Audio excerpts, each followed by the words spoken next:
하나님을 믿는 사람들이 바라는 가장 큰 소망, 그것은 하나님과 함께 동행하는 삶이 우리의 평생이 되기를 바라는 삶의 소망이 있을 것입니다.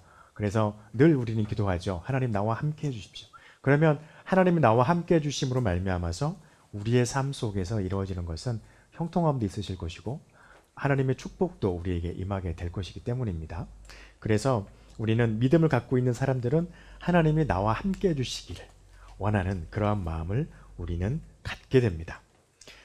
특별히 오늘 읽었는데요. 사도행전 7장 1절에서부터 50절까지 아주 긴 말씀입니다.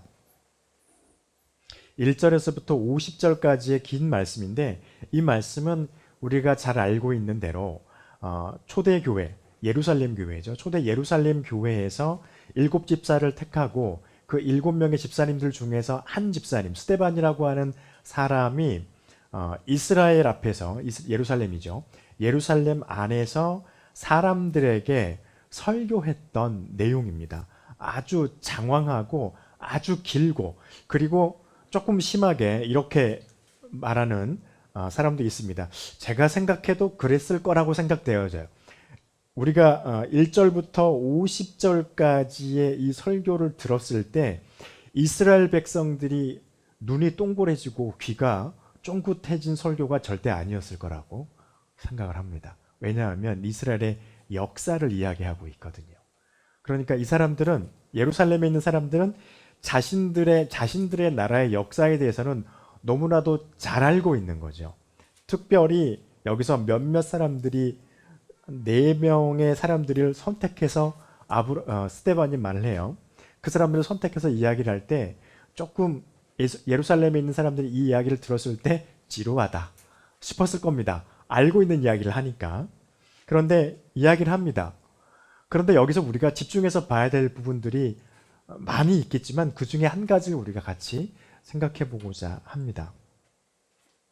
스데반이 아브라함의 이야기를 하고요. 요셉의 이야기를 합니다. 그리고 모세에 대해서 이야기를 하고 다윗과 솔로몬에 대한 이야기를 합니다. 이 네 부류로 나누어서 해요. 이스라엘의 역사예요.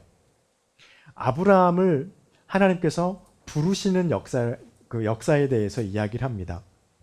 그래서 아브라함이 메소포타미아에 있을 때 그를 하나님께서 그에게 나타나시고 그리고 아브라함에게 하나님께서 말씀하시죠. 아브라함뿐만 아니라 아브라함의 아버지와 아브라함의 형들과 그들의 조카들에게 말씀을 합니다. 내가 너에게 가라고 할 땅이 있으니 그곳으로 옮겨서 이사해라 라고 말씀을 하세요. 그리고 실제로 이사를 합니다. 그런데 웃겼던 것은, 정말 재미있는 것은 이것이에요.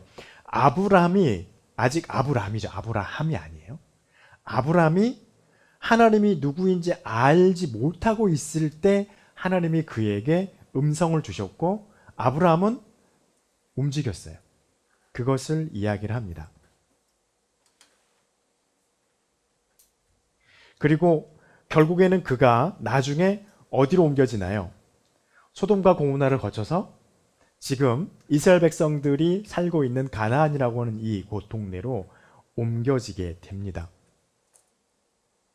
그 이야기를 합니다. 두 번째로 요셉의 이야기를 합니다. 요셉의 이야기는 7장 9절 이하에 보면 요셉의 이야기를 하고 있죠. 요셉의 이야기를 합니다. 요셉은 누구였습니까? 야곱의 12명의 아들 중에 11번째 아들이었죠. 그리고 가장 큰 사랑을 받았던 사람이었습니다.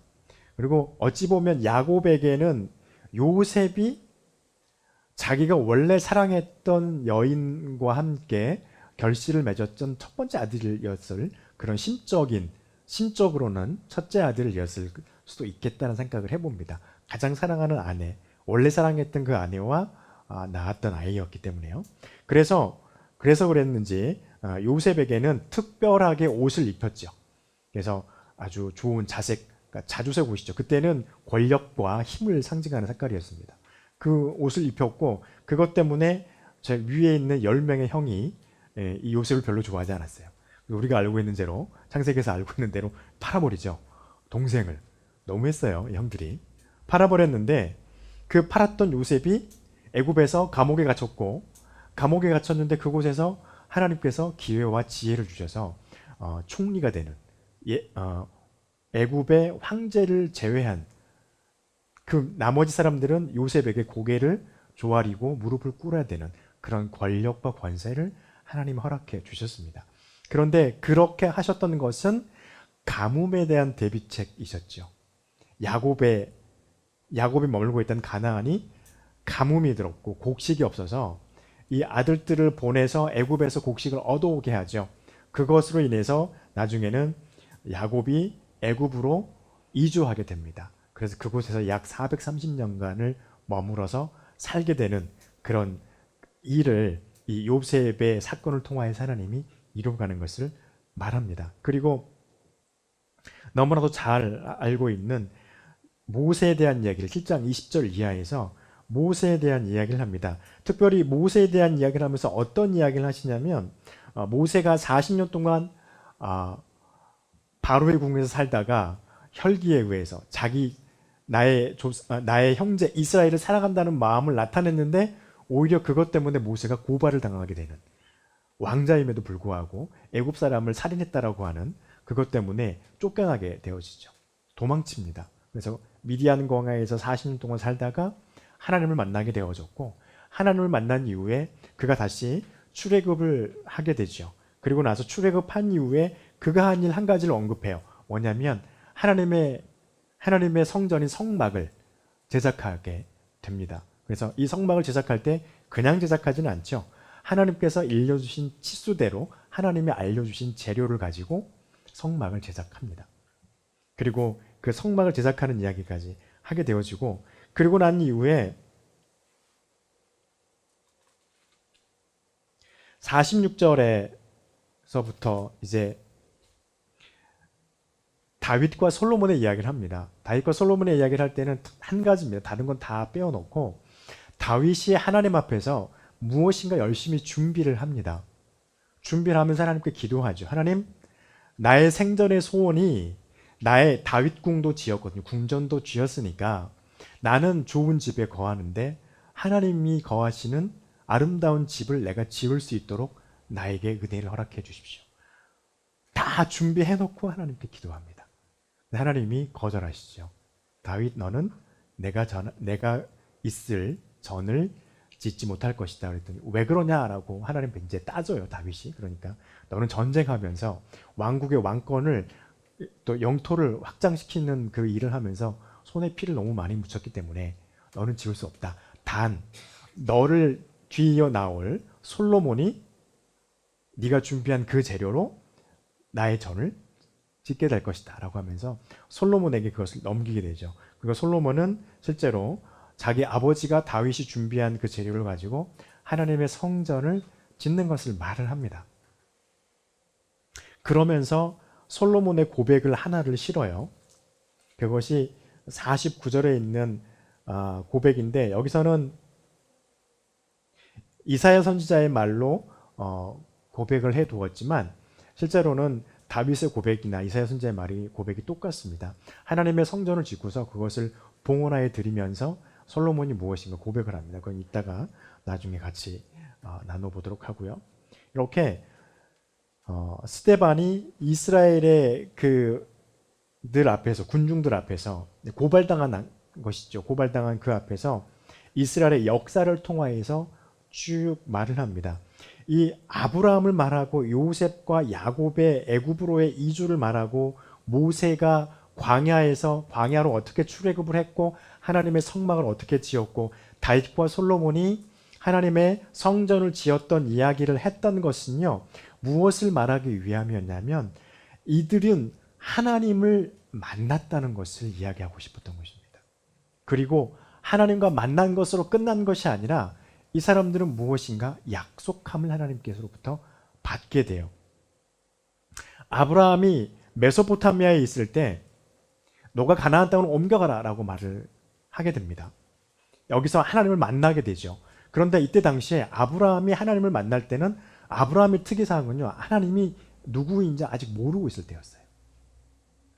확실히 알지 못합니다. 그냥 신이었나 보다 라고 생각하고 수도 있었던 그때에 아브라함에게 하나님이 오셔서 그를 강권하여서 가나안 땅으로 옮겨가도록 하시는데 거기에 순종하게 되어지죠. 그런데 여기서 중요한 것을 하나 받아요. 8절 말씀에 보니까 할례 언약을 아브라함에게 주셨더니라고 말을 합니다. 여러분, 할례는 무엇을 의미합니까? 할례는 하나님의 백성이라고 하는 표시예요. 아브라함에게 하나님의 백성이라고 하는 표시를 허락하십니다. 그래서 누구부터 이제 그것을 받게 되나요? 이삭부터 그 할례를 받기 시작합니다. 그래서 그 할례를 받음으로 말미암아서 이 사람은 하나님의 사람이라고 하는 것에 언약을 세우게 되는 것이죠. 이것은 약속인 것이죠. 하나님 앞에서의 약속을 아브라함은 얻게 됐습니다. 요셉은 어떻게 됐습니까? 요셉은 자기 아버지의 사랑을 받고 있었지만 결국에는 형들의 시기 때문에 자기 인생의 궤도에 아마도 없었을 거예요. 그 계획에는. 자신의 계획에는 없었는데 갑자기 노예로 팔려버렸습니다. 그리고 보디발이라고 하는 애굽의 시위장의 그 집에서 노예로 그냥 종으로 살고 있었던 것이죠. 그런데 그 와중에 하나님이 뭐랄까요? 하나님의 사람인 야곱의 그래도 잘 사는 부잣집에 사랑받는 도련님이었다가 노예로 팔린 것도 서러운데 보디발의 그 집에서 종으로 사는 것도 서러운데 누명을 쓰고 어떻게 됩니까? 감옥에 또 갇혀버립니다. 야, 이거는 이런 인생에 이런 구렁텅이가 없는 거죠.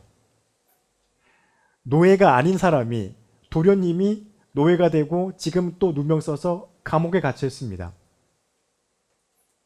이랬는데 거기에서 하나님이 요셉에게 한 가지 주시죠. 지혜를 주십니다. 특별히 어떤 지혜입니까? 꿈을 들었을 때 그것을 해몽할 수 있는 지혜를 하나님께로부터 받아요. 그래서 세 사람의 꿈을 해석하죠. 술 맡은 관원장과 떡 맡은 관원장입니다. 그래서 이 두 사람 중에 한 사람은 그들의 이 둘 다 요셉이 해석해 준 대로 한 사람은 죽게 되고 한 사람은 살게 되어지죠. 그리고 살았던 그 관원장이 바로에게 복권되어졌을 때 바로가 꿈을 꾸게 되어졌습니다. 우리가 잘 아는 것처럼. 그 꿈을 해석할 길이 없었는데 갑자기 이 사람이 자기 꿈을 해석해줬던 요셉이라고 하는 그 잘생겼던 청년의 생각이 나서 그를 감옥에서 불러냅니다. 그게 얼마나 걸렸는지는 모르겠어요. 어쨌든 불러내서 그로 인해서 그 바로의 꿈을 해석하게 되어지고 이것을 어떻게 하면 좋겠냐라고 했을 때 그것을 해결할 수 있는 그 바로의 꿈으로 인해서 앞으로 7년 동안 풍년이 있고 7년 동안 흉년이 있을 텐데 이 7년의 흉년은 앞에 있는 풍년에 있는 모든 것들 다 앗아가고도 남을 것 같으니 그런 큰 흉년이 올 것이다 라고 했을 때 그러면 이것을 어떻게 하면 좋겠냐고 했을 때 하나님이 요셉에게 지혜를 주시죠. 그래서 그것을 이겨낼 수 있는 방법이 나에게 있다 라고 해서 그때부터 요셉이 총리로 등극하게 됩니다. 근데 이 총리로 등극했을 때 아마도 요셉 생각에는 인생이 내리막길만 걷는 줄 알았더니 올라오는 게 있구나라고 아마 생각을 했을 거예요. 그래서 요셉이 총리가 되어졌습니다. 그런데 이것이 하나님의 계획이었던 것이었습니다.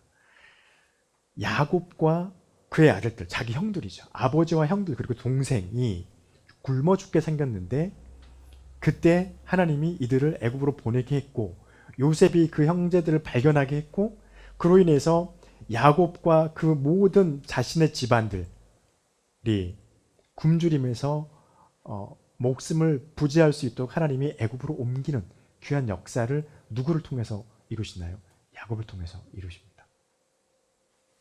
저번에 말씀드렸죠. 우리 성경 공부하면서 나왔었죠. 그래서 그들은요 나그네로 머물러 있었던 것이 아니었습니다. 요셉이라고 하는 한 사람 때문에 그들은 애굽에서 아주 좋은 대우를 받으면서 좋은 땅에서 양치기 좋은 땅에서 그들이 좋은 대우 속에서 그렇게 평안한 삶을 살게 됩니다. 그것을 위해서 하나님이 요셉을 그렇게 이끌어 가셨던 것을 스데반은 이야기를 합니다. 모세는 어떻습니까? 우리도 잘 알죠. 그는 태어났지만 그의 특별한 어떤 것이 있었습니다. 하나님이 그를 아름답게 만드셨던 것이죠. 그래서 부모가 버리지 못했고 이제 어느 정도 지나니까 이거를 숨겨서 키울 수가 없어서 바구니에 놓고 광주리에 놓고 이를 나일강에 띄워서 내려 보냈습니다. 말씀드렸다시피 애굽의 공주가 봤을 때 그냥 죽일 수도 있었고요. 발견되지 않을 가능성도 얼마든지 있었습니다. 그런데 하나님이 그 바구니를 이끄셔서 애굽의 공주의 눈에 띄게 하셨고 애굽의 공주의 마음을 조종하셨을 거예요. 사랑스러운 아이로. 그래서 그 아이를 자신의 아이로 입양하게 되고 유모로 친모를 데려다가 키우는 또 그런 하나님의 역사를 이야기를 하죠. 그러면서 그가 광야에서 30절에 보면 나와 있어요. 하나님을 만납니다. 하나님을 만나고 하나님의 일을 하기 시작하게 되어지죠. 그리고 광야에 있으면서 그가 하나님의 말씀대로 하나님께서 말씀하신 성막을 짓게 되어집니다. 그래서 이스라엘 가운데 하나님이 함께 하시는 그 기념비적인 구조물을 만들게 되죠. 그래서 그 구조물 속에서 그 구조물을 통해서 거기에 하나님이 임재하는 임재의 역사를 이스라엘 백성들에게 드러내지는 하나님의 귀한 일을 모세가 이루게 되어지는 것이죠. 낮에는 구름 기둥이 그 성막의 지성소로 내려오고 밤에는 불 기둥이 그곳에서 내려와서 밤낮 사람들이 지내는데 어려움이 없는 그런 온도를 맞추시는 그리고 그런 상징을 삼으시는 하나님의 모습을 사람들에게 말을 합니다. 그리고 다윗과 솔로몬은 무엇입니까? 아까 말씀하신 그거대로예요. 하나님을 만납니다. 그리고 하나님의 성전을 그들이 건축하기를 소원하고 그것을 결국에는 이루어냅니다. 이것이 스데반이 이스라엘 사람들에게 아브라함부터 시작해서 솔로몬에 이르기까지 네 부류의 역사의 단락을 말하는 특징이었습니다. 그들은 하나님의 말씀을 들었고 하나님과의 만남을 가졌었고 또 하나님과 하나님의 말씀을 들었던 사람들이었다는 것입니다. 여러분 또 하나의 공통점은 무엇이냐면요. 그들은요.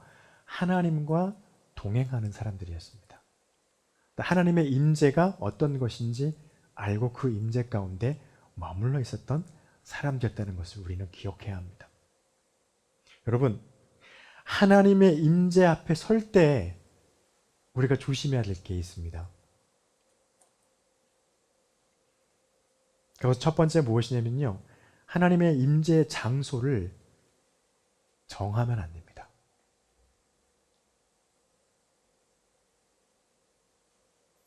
모세가 하나님을 어디서 만났습니까? 가장 처음에 어디서 만났죠? 미디안의 그 떨기나무에 불 붙은 그곳에서 하나님을 만납니다. 아브라함은요? 어디서 만났습니까? 어디서 만났다는 기록은 없죠. 그런데 하나님의 말씀이 우리가 생각했을 때 그곳이 하나님이 임재할 수 있는 장소라고 상상할 수 있는 장소였을까요? 아니었어요.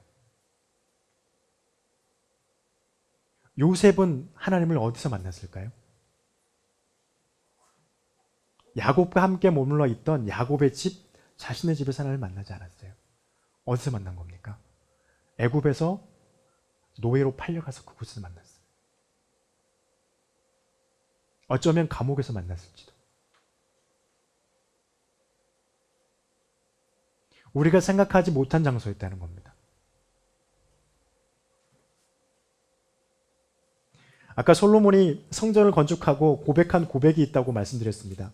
오늘 본문 7장 49절에 보면 이사야 선지자에 있는 말씀을 가지고 스데반은 말을 합니다. 주께서 이르시되 하늘은 나의 보좌요 땅은 나의 발등상이니 너희가 나를 위하여 무슨 집을 짓겠으며 나의 안식처가 어디냐라고 말씀을 합니다. 그러면서 50절에 보니까 이 모든 것이 다 내 손으로 지은 것이 아니냐라고 말씀하시는 하나님의 말씀을 여기다 넣어요. 근데 솔로몬은 뭐라고 말했냐면요. 하나님이 너무 크신데 감히 내가 지은 이 성전에 하나님이 거하시겠습니까? 라고 말씀하고 있습니다. 그 말은요, 어떤 거냐면요. 하나님이 거하시기에는 내가 지은 이 성전은 너무 초라하다는 거예요. 이 정도 가지고는 하나님이 거하는 집이라고 할 수 없다는 겁니다. 그것을 솔로몬이 고백을 합니다. 성전을 봉헌하면서. 임재의 장소를 정하지 말라 의미는 그것입니다.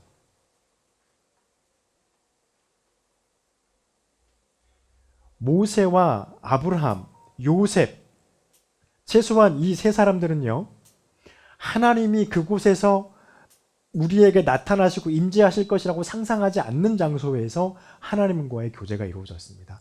하나님과의 만남이 이루어졌습니다. 중요한 건 하나님의 임재의 장소는 그러한 것이라는 것입니다. 그래서 우리는 하나님은 반드시 이곳에서만 나와 만나 주실 것이라고 하는 그러한 우리의 생각들을 우리는 내려놓아야 하는 것입니다. 가끔 이런 질문을 하시는 분들이 있습니다. 하나님의 교회가 망하는 게 맞습니까? 여러분 맞나요? 망할 수 있어요. 망하다기보다는 하나님의 교회가 문을 닫을 수 있어요. 요즘에 우리나라에서도 수많은 교회들이 문을 닫는 교회들이 많이 있잖아요. 문 닫을 수 있어요. 어떤 사람은 그렇게 말합니다. 하나님이 살아계시다면 안디옥 교회며 우리 신약 성경에 나와 있는 이런 빌립보 교회며 소아시아의 교회들이 지금도 남아 있어야 되는 거 아니냐. 망하지 않고 있어야 되는 거 아니냐. 그렇게 많은 사람들이 있어요. 근데 그것도 맞을 수 있지만 중요한 건 이거예요. 하나님의 임재의 장소를 어떻게 하라고요? 정하지 말라고요. 왜요? 그래서 교회는요, 문 닫을 수 있어요. 교회는 사라질 수 있습니다. 그 교회는 사라지겠죠. 그런데 그 시대에 하나님이 또 다른 교회를 만드시고 모아서 다시 그 교회에서 하나님의 복음이 선포되게 할 것입니다. 이 말은 어떤 의미가 되는 거냐면요. 하나님께서 임재하신 장소는요. 어느 곳이든지 가능하다는 것입니다. 또한 임재 장소를 정하지 말라는 것은 하나님께서 스데반이 말하고 있는 것처럼 모든 것이 다 하나님께서 창조하신 것인데 그곳에 하나님이 머물러 있으라고 할 수 없다는 것입니다. 요즘에 가끔이 아니라 간혹 그런 경우가 많이 있는 것 같아요. 하나님은 성전에만 계십시오라고 하는 말과 같은 것입니다. 나는 내 세상에서 내 삶은 내 삶대로 살다가 성전에 계신 하나님 만나러 갈 때 주일날 가서 만날 테니 거기에 계십시오. 그러면 내가 가겠습니다. 참 얼마나 교만하고 얼마나 하나님을 작은 하나님으로 만들어버리는 그런 고백인지 모르겠습니다. 이것은 하나님의 임재의 장소는 어느 곳이든 하나님이 원하시는 곳에서는 하나님이 나에게 임재하신다고 하는 것을 우리는 알아야 된다고 하는 것입니다. 또 한 가지는요. 하나님의 임재의 때를 단정 지으면 안 됩니다. 하나님의 임재는 누구의 허락에 의해서 우리에게 이루어집니까? 우리가 원할 때 하나님이 우리에게 오시나요? 그렇지 않습니다. 더 정확하게 말하면 하나님이 원하실 때 하나님께서 우리에게 오십니다. 그건 단 중요한 건 무엇입니까? 내가 어떤 때이든지 나의 상황이 어떠한 상황이든지 상관없어요. 하나님은 하나님이 원하시는 그 시간과 그때에 임재를 나타내십니다. 여러분 아브라함과 하나님의 교제가 이루어져서 하나님께서 아브라함에게 이사하라고 명령하셨던 그때 아브라함이 마음이 어땠을까요? 아브라함이 하나님을 알고 있었을 때였을까요? 정확하게? 아니었을 거란 말이에요. 그곳이 하나님께서 임재할 수 있을 만한 조건을 가지고 있는 때가 아니었을 수도 있었습니다. 성경에 의하면 창세기에 의하면 아브라함의 직업은요. 아세라 목상, 그러니까 우상의 목상과 거기에 은을 입혀가지고 그 우상의 신상을 파는 게 직업이었어요. 그의 아버지의 직업이. 그의 아버지의 직업이 그것이면 아브라함도 그게 직업이었겠죠. 그의 직업으로 보았을 때, 또 그의 믿음과 그의 신앙 종교관으로 보았을 때 하나님이 임재하기에 적당하지 않을 수 있다라고 우리는 생각할 수 있어요. 그런데 하나님은 그게 중요하지 않았습니다. 임재하셨어요. 그에게 가셔서 옮기라고 말씀하셨어요. 모세에게 하나님이 임할 때 그가 하나님의 일을 할 만한 마음 상태였을까요? 그는 디프레스돼 있었죠. 다운돼 있었죠. 최고의 위치에 있다가 가장 바닥의 위치까지 가장 바닥은 아니겠지만 자신이 생각했을 때 자기는 완전히 루저의 위치로 떨어져 버려 있는 상태에 있는 상황에서 하나님이 그에게 와도 나는 아무 일도 못합니다라고 말할 수밖에 없는 그런 위치에 있었던 그때 하나님이 모세에게 나타나셨습니다. 그리고 말씀하시기를 애굽으로 가서 내 백성을 끌어내라. 말도 안 되는 거였죠. 모세에게는 내가 애굽에서 도망쳐서 40년을 여기서 숨어 살고 있는데 나보고 애굽으로 가라고요? 그런데 하나님 그때 모세에게 나타나셨어요. 이스라엘 백성들에게 언약을 세우실 때 이스라엘 백성들에게 출애굽을 하실 때 그들의 마음 상태는 어땠습니까? 노예였어요. 더 이상 귀족이 아니고 대우받는 삶으로 사는 삶이 아니었어요. 노예의 삶이었어요. 그런데 그 노예의 삶을 하나님이 430년을 살게 하셨어요. 어마어마하죠. 그런데 그것을 통해서 하나님이 역사하셨다는 것이 참 대단한 하나님이십니다. 그런데 그들에게 그 노예이고 더 이상 자기들에게 희망이 없다. 하나님이 우리에게 더 이상 역사하지 않는다라고 생각하고 있을 그때의 모세를 통해서 이스라엘 백성들에게 하나님이 하나님의 약속을 선포합니다. 하나님의 임재의 때, 하나님의 말씀의 선포의 때 우리가 정할 수 없습니다. 여러분, 저와 여러분의 인생 속에서 어려움이 있고 도대체 통로가 없다라고 생각할 때 하나님이 그때 여러분에게 말씀하실 수 있어요. 하나님이 원하시는 때가 되면. 또 한 가지요. 하나님의 약속에 대해서 우리는 잘 이해해야 합니다. 야곱이 자기 할아버지와 아버지에게 약속하셨던 가나안 땅에 대한 약속을 기억하고 있었어요. 그래서 그는 야곱이 가나안 땅에서 살았죠. 가뭄이 있었습니다. 그래서 자기가 직접 가지 않고 자기 아들들을 애굽으로 보내요. 소문을 듣고. 그리고 죽었다고 생각했던 자기 11번째 아들이 살아있다. 그것도 애굽의 총리로 있다. 라고 말을 들었을 때 말을 듣고 형제들을 통해서 자기 아버지에게 요셉이 말하죠. 아버지, 애굽으로 오십시오. 그러면 여기서 제가 살 길을 마련해 두겠습니다. 라고 했을 때 야곱의 마음은 어땠을까요? 가고 싶었을까요? 형편상으로는 가야 돼. 그게 맞았을 겁니다. 그런데 야곱의 마음은요. 한편으로는 하나님의 약속에 대한 연민이 있었어요. 내가 왜 이 땅을 떠나야 되나? 하나님이 우리 조상에게, 우리 후손들에게 여기를 주겠다고 했는데 내가 여기를 떠나야 할까? 라고 말씀했을 때 하나님이 그에게 말씀하시죠. 가거라. 안심하고 가라. 두려워하지 말고 애굽으로 내려가라고 하나님이 야곱을 위로하십니다. 왜 내려보내셨을까요? 원래 우리가 생각하는 거라면 야곱이 안 떠나야 돼요.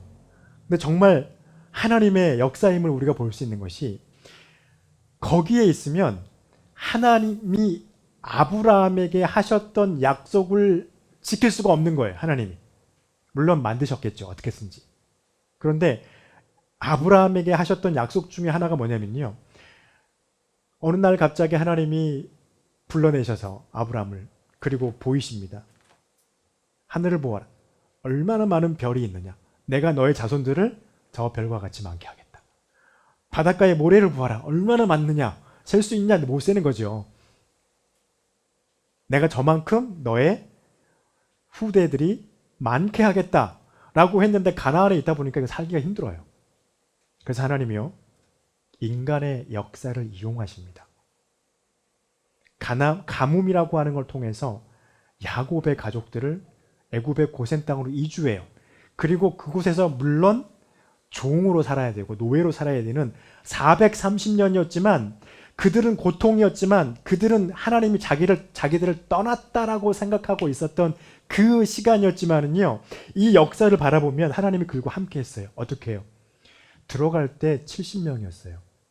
요셉의 자녀까지 포함하면 75명이라고 말하기도 합니다. 75명의 이스라엘 백성들이었습니다. 430년 후에 얼마가 됐나요? 70만 명이나 돼 있었어요. 어마어마하죠. 그것도 손에 무기를 잡고 전쟁에서 싸울 수 있는 남자만 세니까, 성경은. 남자만 70만 명이에요. 그러면 최소한 140만 명 이상이잖아요. 200만이 넘을 수도 있잖아요. 70명밖에 안 됐던 그 인구가 종 살면서 노예로 살고 있었던 430년의 역사를 통해서 하나님이 그들이 성장하고 아브라함에게 약속하셨던 그 약속을 이루신 거예요. 그리고요, 그 속에서 그들의 신음을 듣고 계셨던 거예요. 그리고 인간의 역사를 통해서 하나님께서 약속하신, 아브라함에게 말씀하셨던 그 약속을 이루시고 하나님의 사람 모세를 통해서 그들을 끄집어내십니다. 그리고 다시 가나안 땅으로 딱 정착을 시키신 하나님. 여러분, 이것이 하나님의 약속입니다.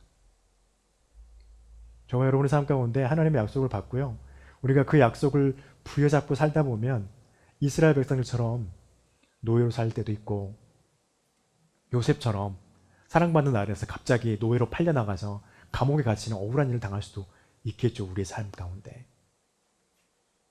다윗처럼 하나님 앞에 충실했는데 하나님 앞에 뭔가를 하고 싶은데 하나님이 너는 안 돼, 너의 아들이 그걸 하게 하겠다 라고 할 수도 있겠죠. 그런데 중요한 게 있습니다. 하나님은 저와 여러분과 함께하고 계시다는 것입니다. 그 고통 가운데요, 하나님은 나와 멀리 떨어져 계신 게 아니라 내 옆에 바짝 붙어 계세요. 다만 우리가 그것을 통해서 이루어 가시는 하나님의 역사가 어떤 것인지 인지하지 못하고 있기 때문에 이스라엘 백성들은 고통스러워했잖아요. 물론 그들의 삶이 정말 고통스럽고 역경의 연속이었어요. 노예의 삶이었으니까. 그런데 그곳에서도 함께 하셨고 그 동안에도, 고통의 동안에도 하나님은 그들의 삶을 통하여서 하나님이 아브라함에게 하셨던, 야곱에게 하셨던, 이삭에게 하셨던 그 약속을 이루고 계셨던 것입니다. 여러분, 하나님은 저와 여러분의 삶을 통하여서 오늘도 하나님이 저와 여러분에게 약속하신 그 약속을 이루고 계신 하나님이십니다. 이것이 하나님의 임재 앞에 설 때, 하나님의 말씀이 들려지는 그 앞에 우리가 설 때 우리가 조심해야 될 부분입니다. 그래서 하나님의 임재 앞에서 우리의 삶의 고통 속에서 하나님의 임재가 나와 함께하고 있음을 우리가 고백하는, 그리고 그 임재 앞에서 하나님 앞에 감사함이 끊이지 않는 저와 여러분의 삶이 되시기를 간절히 축복합니다. 기도하겠습니다.